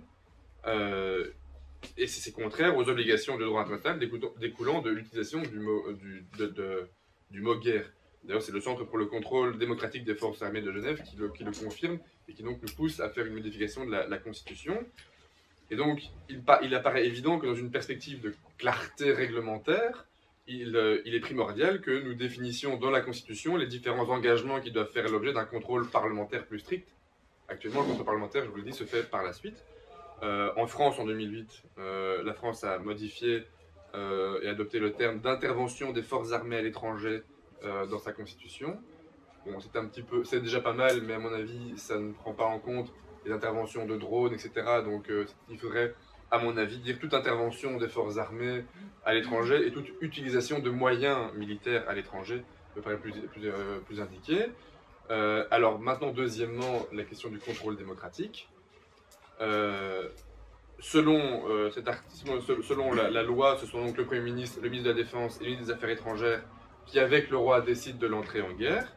Le commandement effectif étant soumis aux règles de la responsabilité ministérielle, hein, donc c'est bien les ministres qui partent en guerre, c'est pas le roi, c'est plus le roi. Mais les parlementaires n'ont donc aucune capacité juridique d'empêcher une entrée en guerre de la Belgique. La Constitution stipule clairement qu'un contrôle parlementaire ne peut s'exercer qu'à posteriori, via des questions parlementaires, qui peuvent d'ailleurs rester lettres mortes si on juge qu'on n'a pas envie d'y répondre. Et d'ailleurs, c'est ce qui revient très régulièrement dans la commission de la défense de la Chambre. Hein. Ça arrive très régulièrement, cette question-là, où on dit on ne peut pas répondre, ça c'est trop sensible, on n'en parle pas. Et donc, c'est une règle constitutionnelle qui est le produit d'un autre temps. C'est le produit de l'époque où, en fait, la guerre, c'était la défense du territoire. La guerre se passait sur notre territoire. Et donc, il était normal qu'on ne donne pas forcément les informations qui pouvaient être sensibles pour notre territoire à tout le monde. Ça paraissait logique. Mais donc, c'est le produit d'un autre temps, et donc ça doit être modifié. Or, nous l'avons vu en Belgique ces derniers pour l'opération en Irak, mais également pour l'opération en Libye, il y a eu un débat démocratique, mais qui n'est dû qu'à une seule chose. C'était le fait que la Belgique était en affaires courantes. Et que donc il y avait une responsabilité, oui, on l'a été longtemps, et donc il y avait une responsabilité du Parlement, et donc une prudence du gouvernement qui ne pouvait pas intervenir comme ça. Malheureusement, la jurisprudence semble déjà... c'est pas une jurisprudence. C'est pas vraiment une jurisprudence, voilà, vu que on sait que maintenant, on a décidé, le Parlement avait dit, notamment pour la question de l'Irak ici, qu'il allait y avoir une évaluation un mois après, donc c'est-à-dire on y est, un mois plus tard. Or, l'évaluation n'a pas été faite, n'a pas encore été faite, mais on a déjà annoncé qu'il y aura un prolongement de la mission, au moins jusqu'à la fin de l'année. C'est donc de nouveau le gouvernement qui reprend la main sur le Parlement et sur la décision de partir en guerre. Et donc là, nous devons continuer à nous battre pour qu'il y ait une véritable ouverture au Parlement de l'entrée en guerre. Mais bon, ne gâchons pas notre plaisir quand même.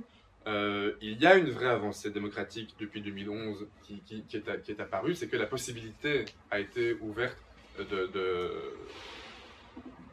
ce contrôle démocratique du Parlement, et donc nous devons nous enfoncer le clou et continuer à dire nous on veut que on ne entre pas en guerre de manière discrétionnaire comme c'est le cas actuellement. Et par ailleurs, malgré ça, moi j'ai quand même un petit souci par rapport à la manière dont le débat s'est passé au Parlement, où il y a eu un vote à majorité, je pense qu'il y a une dizaine d'abstentions et deux contre, et donc ce qui dénote très clairement une discipline de parti dans la décision de partir en Irak. Or moi je pense que partir en guerre, ça devrait être comme les questions d'euthanasie, comme les questions toutes les questions éthiques que l'on connaît maintenant, c'est d'être une décision que chaque parlementaire doit prendre en âme et conscience. Il ne doit pas y avoir de discipline de parti dans ce cadre-ci. Et d'ailleurs, plusieurs des parlementaires, y compris des parlementaires avec qui j'ai discuté, par la suite m'ont dit on a voté pour l'intervention, mais à contre-cœur. Voilà, il fallait faire quelque chose, on l'a fait parce qu'on nous a imposé de le faire. Ce ce qui donc pose évidemment beaucoup de questions sur le caractère relatif de la démocratie. Toujours d'ailleurs, concernant le caractère relatif de la démocratie, c'est assez intéressant et à la fois inquiétant de savoir que les avions sont partis 1 heure avant le vote au Parlement, ce qui donc est de nouveau un pied de nez à la démocratie. Pardon ? C'est pour devancer les bouchons. C'était pour devancer les bouchons, il était 17h, il fallait pas... Oui, il savait très bien quel allait être le choix final. Quoi. On le savait très bien quel allait être le choix final, évidemment, et c'est donc malheureux de savoir très bien à l'avance quel sera le choix final. Alors, pour en revenir à la situation irakienne même, donc effectivement, ce n'est pas l'Alliance qui intervient, c'est une coalition de volontaires, mais le soutien politique de l'Alliance est là, et on sait que la décision a été prise de partir a été prise au Pays de Galles d'ailleurs probablement. C'est là que tout s'est joué, les discussions se sont jouées, et donc on sait que l'OTAN est aussi derrière ça. Mais bon, revenons sur la situation ukrainienne et irakienne. Décidément, je confonds maintenant l'Ukraine et l'Irak. Donc, ce qui se passe en Irak et en Syrie, on est bien d'accord.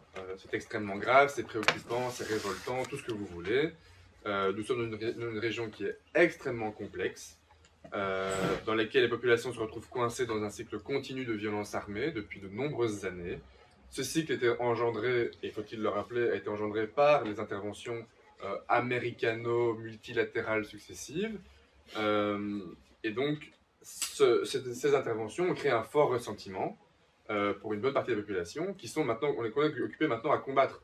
Et donc c'est un cercle vicieux, on intervient, il y a un ressentiment, du coup il y a une nouvelle poussée, je dirais, d'extrémisme ou de terrorisme. J'aime pas le terme terrorisme qui ne veut pas dire grand-chose, mais il y a une poussée de... Là on est d'accord, on a trouvé quelque chose où on est d'accord. Ah non, il y a plein de choses avec lesquelles je suis d'accord. Vous charriez, j'exagère un vous petit peu. surjouez le clivage, là, quand même. Mais sur le terrorisme, ah oui, alors, la guerre, la terreur, ça, je gobe pas, là. La terreur, ça me veut rien. Excusez-moi, pardon. Et donc, ce fort ressentiment a été renforcé par le peu de cas également, qui a été fait d'une transition politique véritablement inclusive. On n'en parle quasiment pas. Pardon. Et cette intervention-ci n'est pas différente des autres.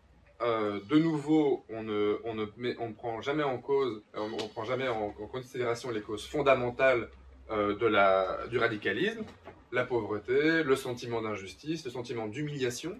Je pense que l'humiliation est quand même quelque chose qui, mine de rien, est très fort. Le faible taux d'éducation, la corruption, enfin bref, tout ce que tous les rapports disent être les causes du radicalisme, on ne les prend pas en compte.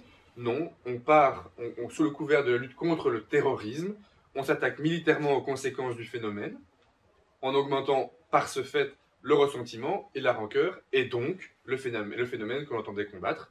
Il ne faut pas chercher les exemples bien loin. Hein. Regardez l'Afghanistan. Depuis l'intervention en Afghanistan, les foyers de terrorisme se sont multipliés partout, alimentés par la destruction causée par l'intervention militaire, et nourris par les armes que nous avons précédemment vendues par nous-mêmes aux acteurs du terrain.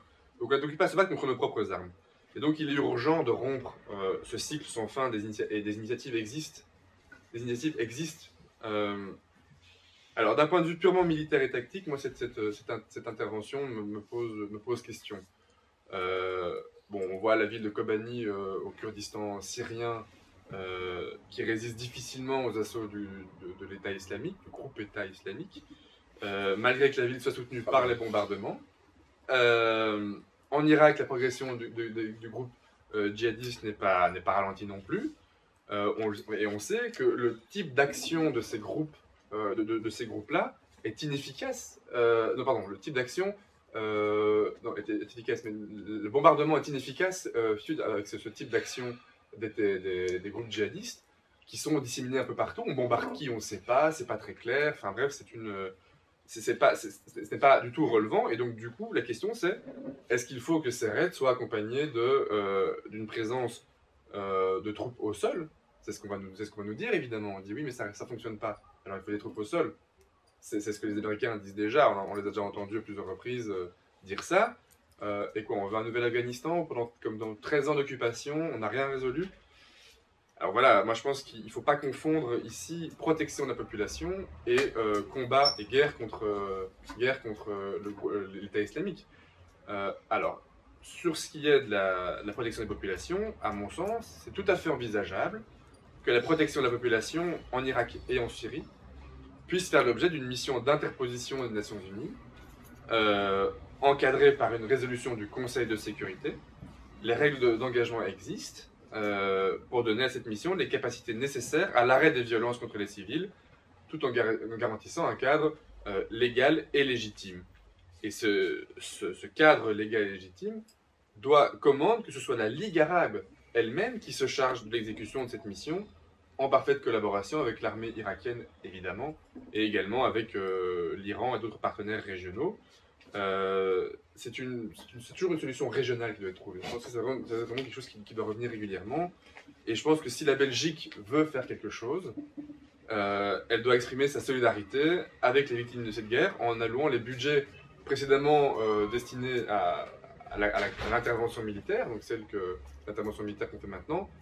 Cet argent doit être destiné à l'accueil des réfugiés syriens, et également, si la Belgique veut faire quelque chose, elle doit aussi promouvoir le dialogue diplomatique régional. Évidemment, je ne parle pas de négocier avec l'État islamique. Je pense que personne n'est assez fou pour penser qu'on va aller négocier avec l'État islamique. Il n'y a pas de possibilité.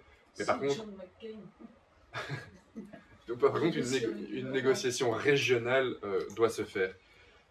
Donc ça, c'est un premier. Alors, la lutte contre l'État islamique, ça doit avoir pour objectif d'abord de tarir tous les soutiens financiers, politiques et militaires.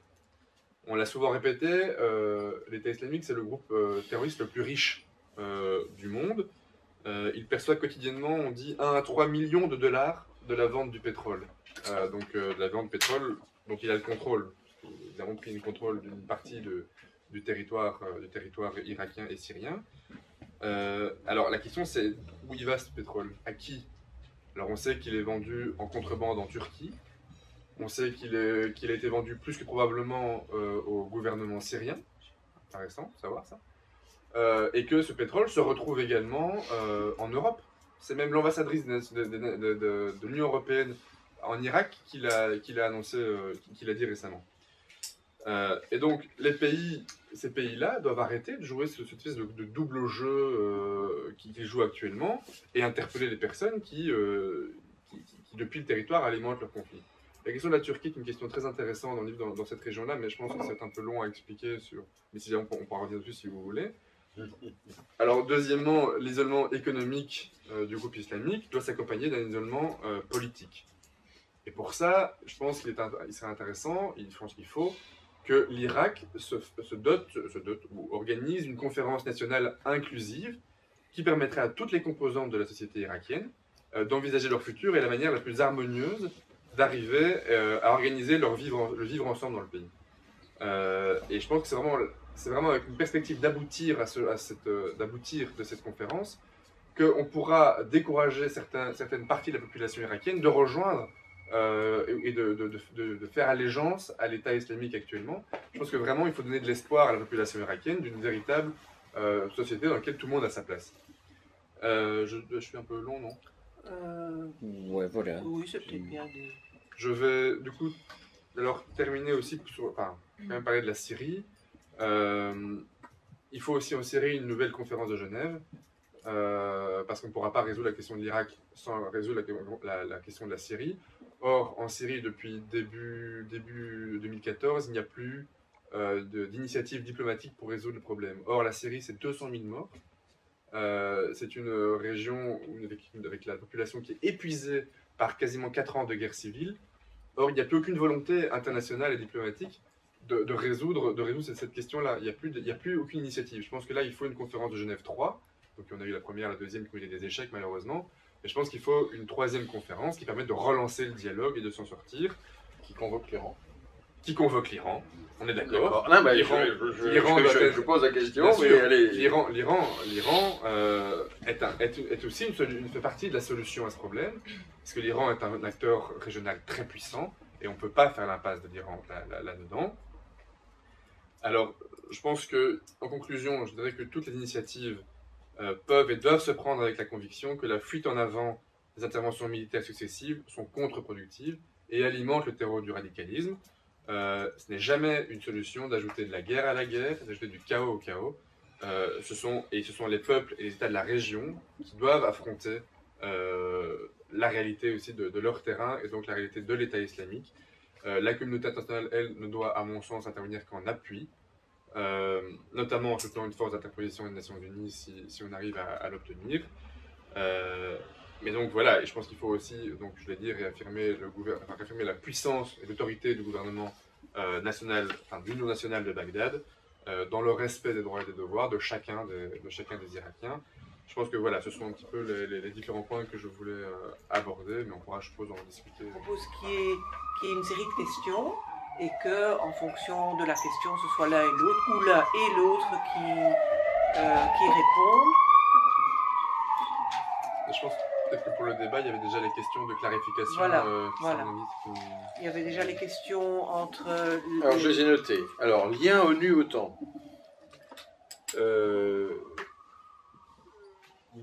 Trois choses. Le traité fait référence à la Charte des Nations Unies. Et le traité s'ancre juridiquement et en termes de légitimité.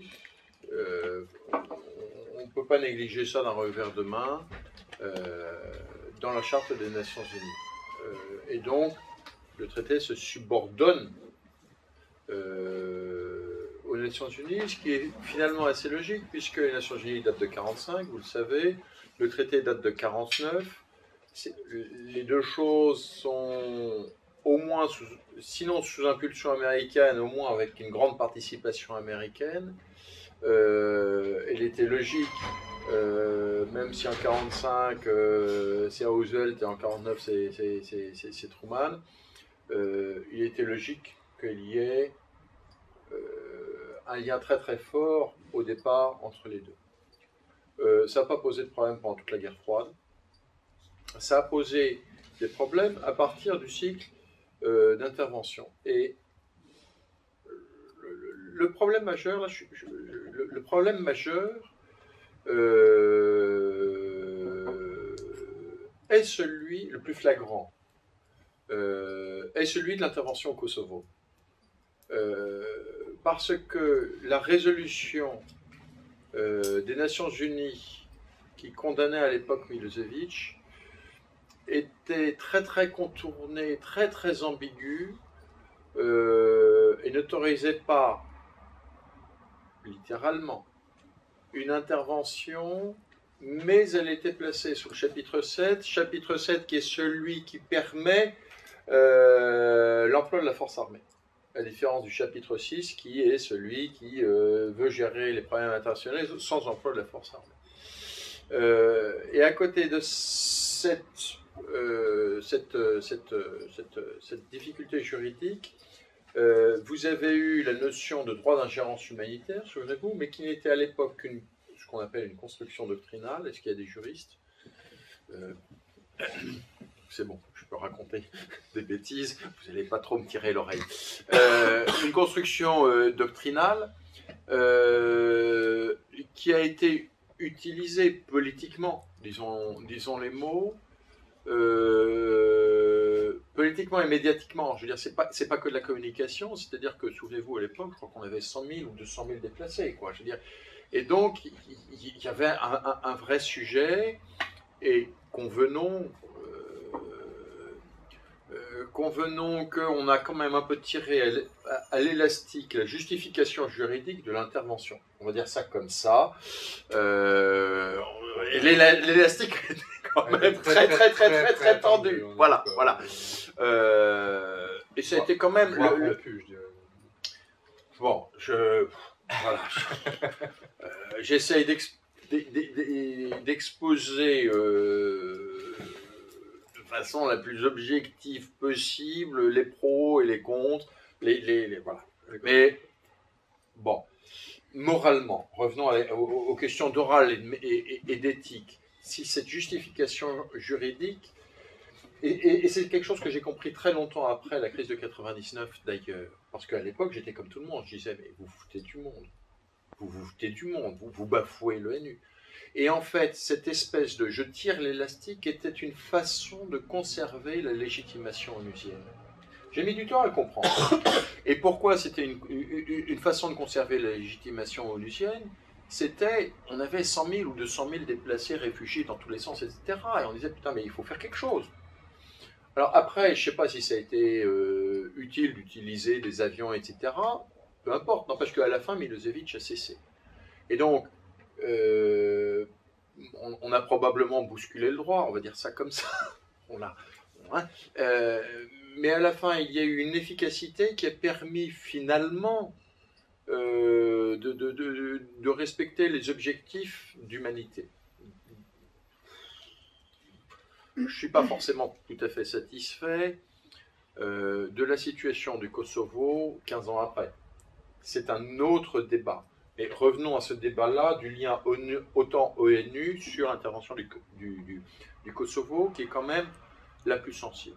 Sur l'Afghanistan, alors, il y a eu une résolution des Nations Unies, les choses étaient claires, la FIA s'est tout à fait validée par les Nations Unies, ça a été constamment renouvelé.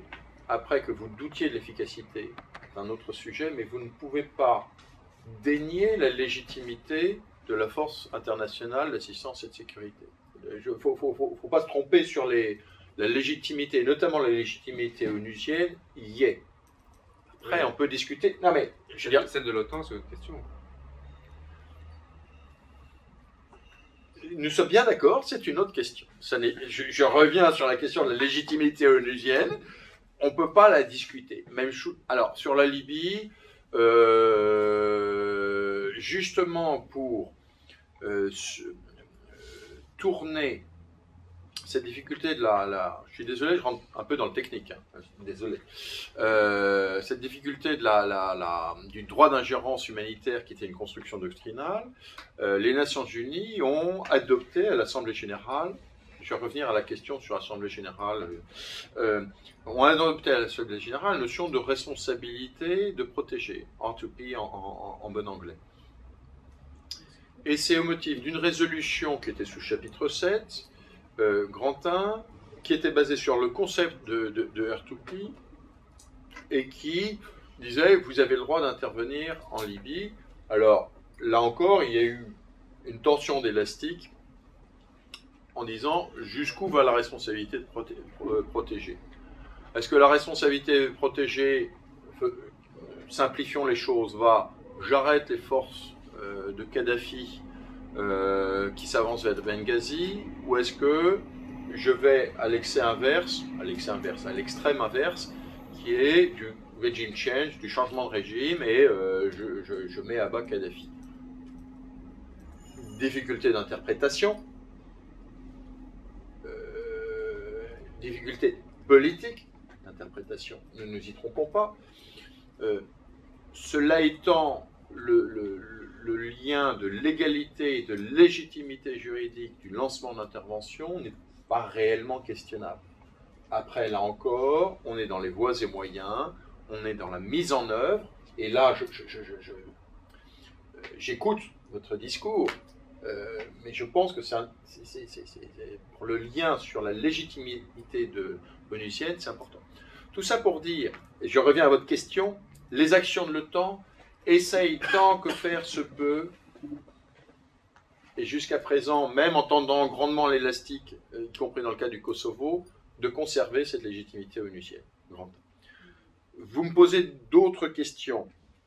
Le Conseil de sécurité, c'est l'organe technique, j'allais dire exécutif, des Nations Unies, alors qu'en dessous, vous avez un organe délibératif qui s'appelle l'Assemblée Générale, où là, tous les États sont membres. Mais de façon à rendre les choses plus pratiques, vous avez un organe de décision qui s'appelle le Conseil de sécurité, avec 15 membres, dont 5 membres permanents, États-Unis, Russie, Chine, France, Royaume-Uni.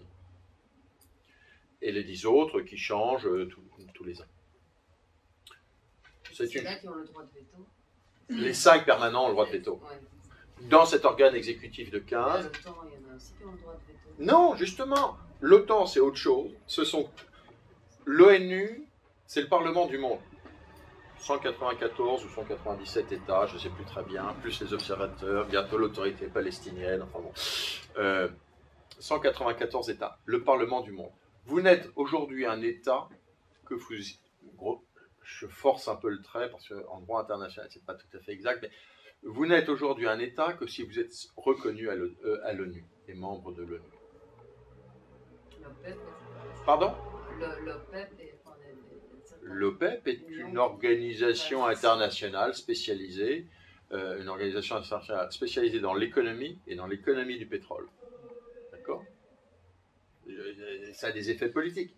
Mais ce n'est pas une institution à compétence générale, comme peut être l'ONU, compétence générale sur tout le monde entier, ou comme peut être l'Union européenne, compétence générale sur l'Europe, ou comme peut être une compétence spécialisée, l'Alliance Atlantique, compétence particulière sur un territoire particulier, et vous avez raison. Normalement, sur un territoire particulier. Conseil de l'Atlantique Nord, c'est à la fois l'exécutif et le délibératif de l'Alliance Atlantique.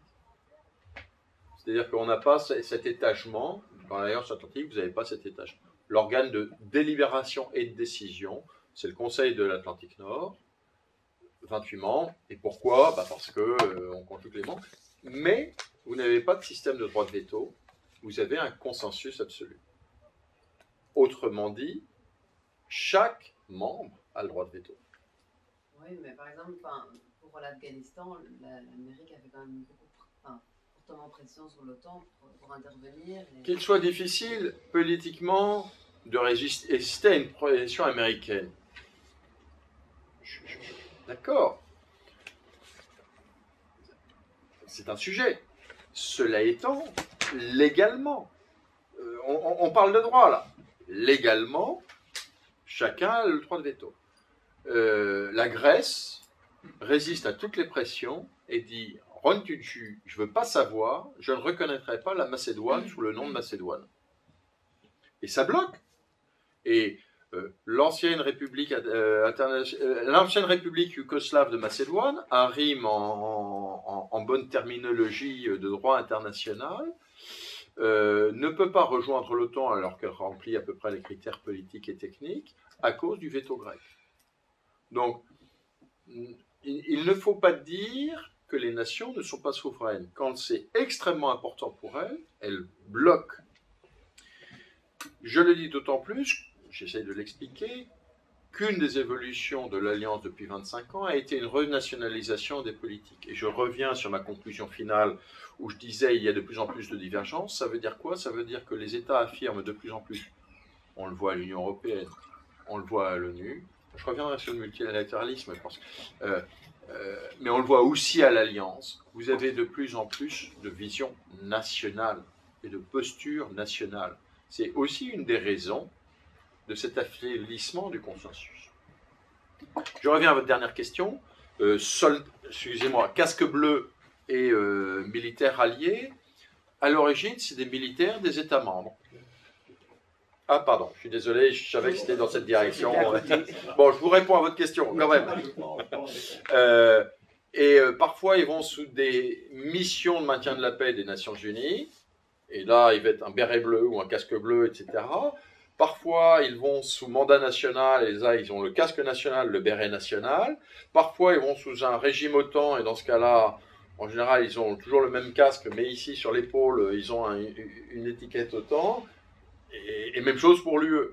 En clair, c'est le même gars, et suivant l'étiquette, il va changer de badge sur la manche, et pour les casques bleus, de casque bleu. Mais en lien avec ça, j'ai une question complémentaire, mais j'aimerais bien avoir... Pardon, je suis désolé, moi aussi je parle beaucoup. C'est que si à l'OTAN, ce sont en fait les États qui décident, ce que vous dites, que finalement c'est les États qui décident à l'OTAN, tout ce que fait l'OTAN, c'est en fait les États qui le veulent. Et donc, est-ce que, parce que toi tu disais beaucoup l'OTAN, mais donc c'est finalement tous les États qui veulent ça.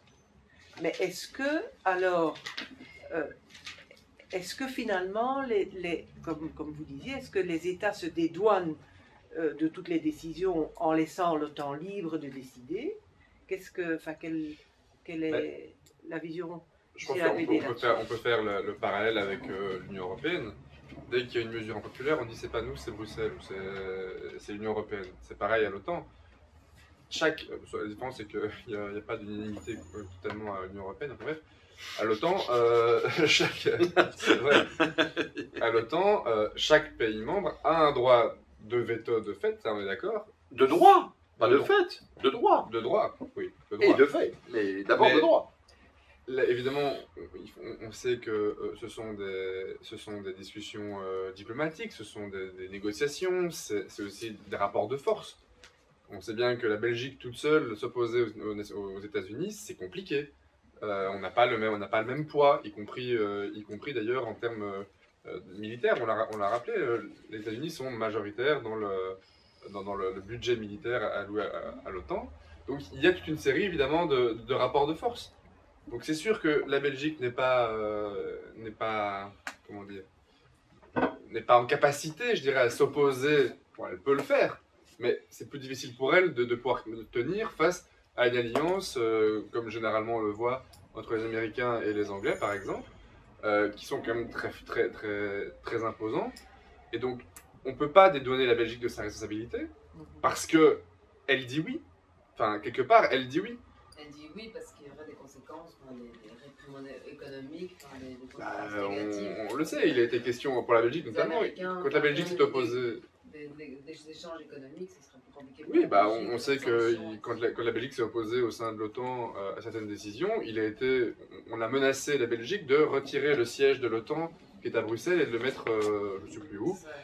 Ce qui était donc clairement un chantage. Mais ça, c'est évidemment le rapport de force. Bon, voilà.